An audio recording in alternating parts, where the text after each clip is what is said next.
Welcome everybody to What Would It Cost Florida with your host Niels Decker and our special guest Zach from Prozensa Group. Today we have an awesome conversation really about how he got started into the business, how big he is on self-development, and how much that reinvestment is showing his dividends in his results today. I'm excited to have this conversation with him. Welcome, Zach. Thank you for having me.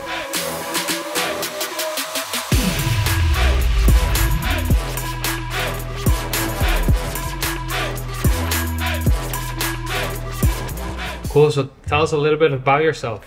So my parents met in, just kidding. Yeah. So I grew up in Boynton Beach, Lake Worth area, Delray Beach, like the Tri-City area. Went to school there in Boynton Beach, pretty much did the whole thing till high school. Then I went to community college. Yeah. Completely flunked out of community college, and I was like, this really isn't for me. So I actually started bartending at Chili's for 2 years. It was definitely a real interesting part of my life because I didn't know where I was going. I didn't know what I wanted to do, but I knew I wanted to be an entrepreneur. I always knew because I saw my mom, I saw my dad. They both did it. Really taught me how to be real resilient in that space. So one of my good mentors now, his name's Justin, he came to my bar at Chili's, and this was after his second year in real estate, and he was just came up to the bar swinging. He sold like 9 million. I think he might be doing, I don't know, he's doing real good numbers now. And he was just like the shit. Like, he was like that dude. He was selling 9 million, which is real funny now. And I was like, that's pretty cool. I kind of want to be like this guy. I don't want to be behind that bar anymore. Yeah. Met a real good dude. His name's Paul. Taught me the ropes, taught me everything I needed to learn to sell real estate. And then big shout out to Paul there. Sounds like an amazing. Yeah, he was a great dude. He showed me the ropes, helped me with a lot of deals. And my first listing ever was the neighborhood right over to the house that I grew up in, right next door. Yeah. So I knew this money was coming, which is what you shouldn't do. You shouldn't count your commissions before you get it. I had $1,000 in the bank account at Chili's, quit right away with the money coming, and I was like, Paul, bro, I just quit. Do you think this is gonna hit my account? Yeah. So that was more or less of the first few years of real estate. Cool. Just counting commissions before I get them. So yeah, super excited. So so talk someone through. I mean, there's going to be some listeners that are going to be in your shoes when you were behind the chili, were behind the bar, and you talked about a mentor.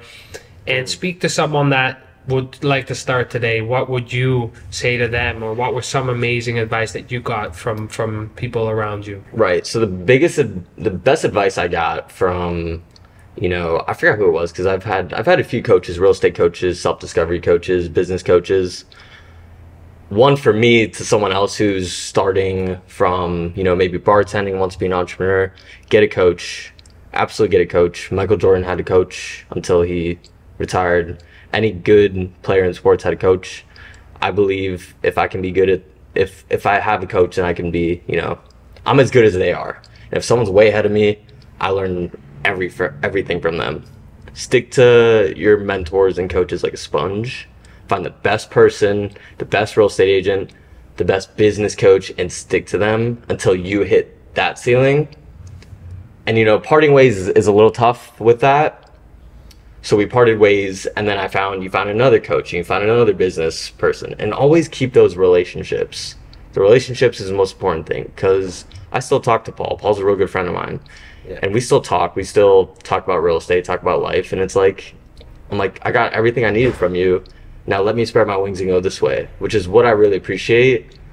A lot of people that I coached with and mentored with, they appreciated me going on to the next step. So yeah, biggest advice, stick to your coaches like a sponge. Nice. Yeah. And I think too, a big piece to that is being able to add value as well for those people in the wings you were under, and giving back in certain ways, I'm sure, while they were teaching you the ropes and you were going through that. And another thing that I hear in is that it's not so much about the starting point, it's always how you end your and build your relationships as well, which you're touching on, I think. Yeah, that's a really good point. The end of the relationship, like the end of the transaction, is the most important thing that matters. If you're in a transaction, for all new real estate agents, if you're in a transaction and you absolutely crush the deal, you get them the best inspection negotiations, best price, best everything.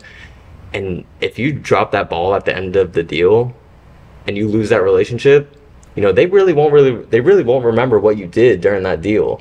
It's like the same thing. If you're serving a table and you're at Chili's, you're serving a table, you do amazing. At the end, you just drop the check off.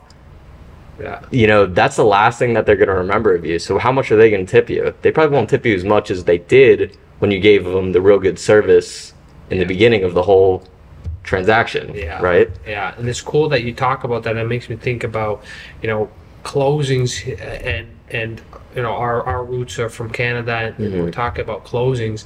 It's a whole different ball game for realtors and how they work that. So maybe elaborate a little bit on really tough or easy closings that you've had, or some of the experiences. There's always going to be that, depending on what position the buyer and the seller are in, what kind of closing it is. But I'd love to hear, and the listener I'm sure would love to hear about that as well. Absolutely. So, the easiest closing, you'll get handed some closings. You really will. I had a closing where I did an open house. We went live the same day as the open house. Someone came in cash, signed the deal, and actually did the inspection of the property that hour. It was incredible. We were under contract, did the inspection that hour. That was during the COVID boom here in Florida. That was just incredible. It was the easiest transaction in my life, which is nice. You work hard and you get the spoils. You reap the rewards. And I would feel like the hardest, most challenging thing, which was the biggest lesson in my career, I don't think anything will be as hard as selling your family member's house. First, I found my dad a house off market, and if you're in the real estate space, you know what a FSBO is, for sale by owner. Yeah. So we actually went off market to find him a property. Yeah. This was in 2021, so it was crazy, multiple offers. Yeah. We were getting beat out by cash, no contingencies. My dad wanted to inspect. He wanted to make sure it was a beautiful house for him, which I agree. Yeah. So we went off market to do that. Him and I were butting heads a lot during the deal. Yeah. So I closed my dad on that house 2021, and I recently just sold my mom's house. We're closing tomorrow. We were listed in September. What I wasn't supposed to do was listen to her on the price. It's my mom. Yeah. She wants to get the most amount possible. Yeah. Completely against of what everything I do, so I priced it high. We were on the market for a real long time. Yeah. Dropped the price down to what it should have been, got an offer right away. How it should be. Yeah. And we're just butting heads the whole time. It's not selling, this and that.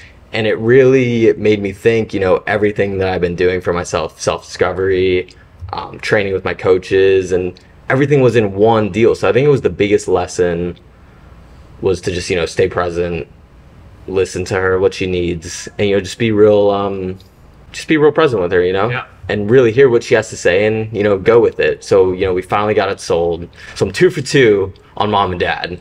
I don't know if many real estate agents can say that. I'm 2 for 2 on mom and dad, which is really nice. So nice. And you have no gray hair yet, so that's right here, the side of my head, they're coming. I think I gained probably 2 or 3 from my mom's transaction. But I'm happy for her. She's moving on to the next stage of her life, moving to this beautiful villa, got a nice place, $30,000 under the asking price. Beautiful deal, by the way. Nice, man. So, Congratulations. 2 for That's 2. awesome. And I think too, what I hear in that, which is beautiful, is that meeting someone as close as your family, like your mom, to be able to hear what her needs are, but also marry what like you mentioned, that the price should have been probably more around what the comparables were, or what the history was in that couple months, and given the climate of 2021, to be able to bring that confidence together and know what to stick to your guns and meet the needs. So it's really cool that Thank you. that experience that you went through that. Very cool. Absolutely. Thank you. And you mentioned a little bit the Tri-City area that you're in. Speak to us a little bit more about what that area has to offer. What would it cost to buy in that area? So I specialize in the Boynton, Delray, Boca area. You know, if you're out of state, let's say you live in Philadelphia, or you know you're selling real estate in Philadelphia. You know, you got Philadelphia. You might have some suburbs, but you know between Boynton, Delray, and Boca, three beautiful cities. You know, it takes about 10, 15 minutes to get to each one of them on 95, which is our interstate. Each city offers complete different things. You know, Boynton Beach is in between of West Palm Beach and Delray Beach. Yeah. Which is nice. You know, you settle down in Boynton, you get a really nice price for the home. And West Palm Beach, you have the nightlife. You can get multi-million-dollar homes, or you can get a smaller home.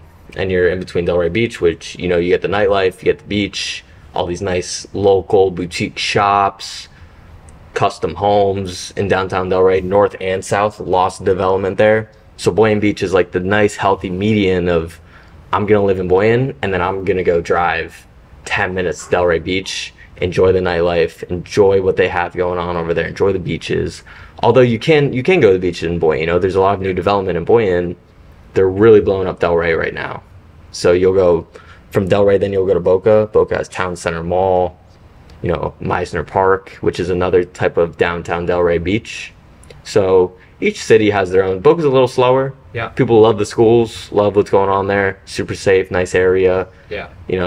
People love Boca to, settle down, raise your kids. But you can also do that in Delray and Boynton. You just need to drive around and see what you like the best. And I guess, this is a question with real estate depending on what type of house, but let's say let's stick with a single family home in those three areas, and let's paint the picture that this is now new construction, and the price ranges for those three areas. What would you say that could fall in? Mm-hmm. So if you're going new construction, Delray Beach, you can go from 2.5 million to, it can go to 40 million, you know what I mean? But if you're close to downtown Delray, a bit north Lake Ida area, there's some nice new developments.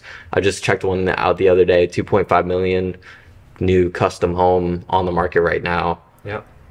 Boynton, out west, Boynton, Delray, there's a ton of new construction getting built. Boca Bridges, GL Homes, that whole area. They're building a lot out west, but those nice custom homes out east, those are real beautiful too, because you can get your golf cart, drive to downtown Delray, have a good time. Yeah, they're big on here, seeing golf carts cruising around on the road. Yeah, golf carts getting big down here. People are loving it. You can just go right from your home to the beach on your golf cart, see the sunrise, see the sunset, and go right back home. Your friends will come visit you, and you give them a little tour on that golf cart. So it's sweet. So tell me a little bit about some of the big challenges that you've now gone through. You talked a bit about it in the beginning, but some of the other things now with Presenza Group as well that you're in the midst of bringing out. Sure. So I would take it back. I would say some of the biggest challenges that I faced, going from Chili's to real estate is like your value. Like, how much are you really valuing yourself in the business? Are you going to take that 6% listing, or are you going to take that 4%? How much value are you going to provide that customer in the beginning? Sure, go for everything. Say you do everything. You're the best at it. You'll do the 2% commissions, but it's going to get to a point where how long in the business are you going to keep on discounting yourself? And it goes into life. How long are you going to keep discounting how much you're worth, right?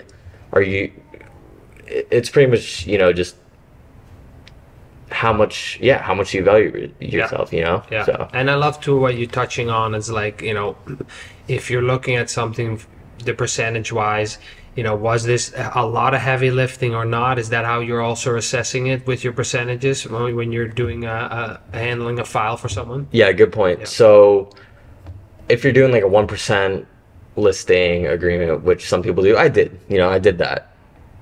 I don't know if I'll do it now. Maybe for the right. I don't know. Well, probably you not. Built yourself up now to where you are. Yeah. Probably not. So nothing really changed. Some people do change it. Some people completely lay out. Here's what I'll do for 1%. Here's what I'll do for 2%. Here's what I'll do for 3%. Do you want to do? It's a good negotiation tactic. It works for people. Do you want to get this 1% service, or do you want to get 3%? Yeah. Do you want to net the most amount of money for your house?